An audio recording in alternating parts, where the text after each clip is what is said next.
ఏ టైంలో మీకు లోన్ కావాలి ఆ టైంలో మీరు లోన్ తీసుకోవచ్చు.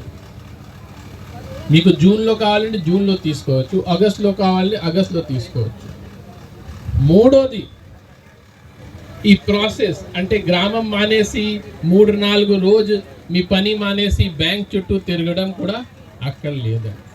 సో మనం ఇప్పుడు 10 గ్రామంలో ముందుగా నేను యాక్చువల్గా ఏం చేశాను, అమలాపురంలో కొత్తపేటలో ఇది స్టార్ట్ చేయడం జరిగింది. వెంటనే రామచంద్రపురం నుంచి కూడా నా దగ్గర రైతు వచ్చారు. సో వాళ్ళకి కూడా 5 గ్రామంలో పెట్టడం జరిగింది. ఆ తర్వాత మళ్ళీ కొంతమంది వస్తే ఈరోజు జిల్లాలో 22 మండలాల్లో ఈ పైలట్ ప్రాజెక్ట్ లాంచ్ చేయడం జరిగింది. ఈ రోజుకి 25 గ్రామాల్లో ఈ ప్రోగ్రాం జరుగుతున్నాయి. దీనికి మన డిసిసిబి బ్యాంక్ వాళ్ళు చాలా సపోర్ట్ చేస్తున్నారు. వాళ్ళకి నేను హృదయపూర్వకంగా కృతజ్ఞతలు తెలియజేస్తున్నాను. ఎందుకంటే ఏ బ్యాంక్ కూడా ముందు రాకపోతే వాళ్ళు ముందుకి వచ్చారు. ఇప్పుడు వాళ్ళు ముందు వచ్చిన తర్వాత నిన్న యూనియన్ బ్యాంక్ వాళ్ళు వచ్చి, సార్ అది ప్రోగ్రాం చాలా బాగుంది, మాకు కూడా అవకాశం ఇస్తే బాగుంటుంది. నేను చెప్పిన పైలట్లు వీళ్ళే వచ్చారు కాబట్టి ఆ ప్రశంస కూడా వాళ్ళకి రావాల్సింది ఉంటే పైలట్ని వీళ్ళు ఎంగేజ్ చేయము.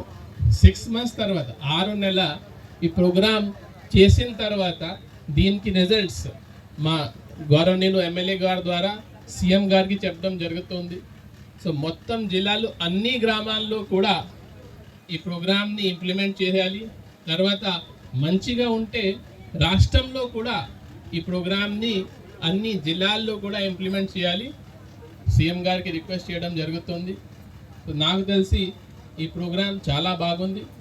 దీనివల్ల చాలామంది కౌలు రైతుకి అంటే వాళ్ళకి చాలా అవసరం ఉన్న వాళ్ళకి మనం హెల్ప్ చేయగలుగుతాము.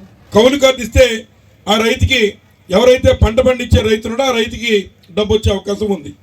కానీ రైతు మళ్ళీ దాని మీద కౌలు రైతు ఏమైనా అప్పులు తెచ్చి తీర్చకపోతే నా పొలం మీదకి బ్యాంక్ అధికారులు వస్తారేమో అని చెప్పి భయంతో చాలా చోట్ల ఇవ్వట్లేదు. ఇది వాస్తవం. ఇది అందరికీ ఉన్న ఇబ్బందే. పండించేది నేనండి, ఎవరో పట్టుకెళ్ళిపోతున్నారు, రైతు పట్టుకెళ్ళిపోతున్నారని చెప్తుంటే నిస్సహాయంగా మేము ఉండిపోతున్నాం. మరి ప్రభుత్వం కూడా చట్టాన్ని తీసుకొచ్చి మీరు ఈ రకంగా కౌలు చట్టం ప్రకారం మీరు ఇవ్వండి. రేపు ఈ రైతు చేసిన అప్పు మీద ఎవరైతే అసలు రైతున్నాడో అతనికి ₹1 కూడా సంబంధం ఉండదని చెప్పి చట్టం తెచ్చినా కూడా మరి కొంతమంది రైతులు మరి ఎవరైతే కౌలు రైతులకు ఇవ్వడానికి కొంత వెనకడుగు వేస్తున్న మాట వాస్తవం అని చెప్పి సందర్భంగా మనం చేస్తున్నాను. దాన్ని మన నియోజకవర్గంలోనే కాదు, ఈ యొక్క కోనసీమ అంబేద్కర్ కోనసీమ జిల్లాలో దాన్ని అబ్జర్వ్ చేసినటువంటి జిల్లా కలెక్టర్ గారు దీని మీద ప్రయోగాత్మకంగా కార్యక్రమం చేయాలా. తప్పనిసరిగా ఎవరైతే కౌలు రైతులు ఉన్నారో వారికి భూమితో సంబంధం లేకుండా, ఏ హామీ లేకుండా డైరెక్ట్గా వారు చేస్తున్న వ్యవసాయాన్ని గుర్తించి ఏదైతే అగ్రికల్చర్ అధికారుల ద్వారా ఆ ఊర్లో ఉన్నటువంటి విఆర్ఓల ద్వారా 5 సంవత్సరాల నుంచి ఆ భూమి వారే చక్కగా చేసి పండిస్తున్నప్పుడు వారికి డైరెక్ట్గా లోన్ ఇవ్వండి అని చెప్పి ఈరోజు మరి డిసిసిబి చైర్మన్ గారిని అలాగే డిసిసిబి సిఇఓ గారిని డైరెక్ట్గా పిలిచి కలెక్టర్ గారు చెప్పడం, ఈరోజు ₹1,48,00,000 మొట్టమొదటి తొలడిగిది.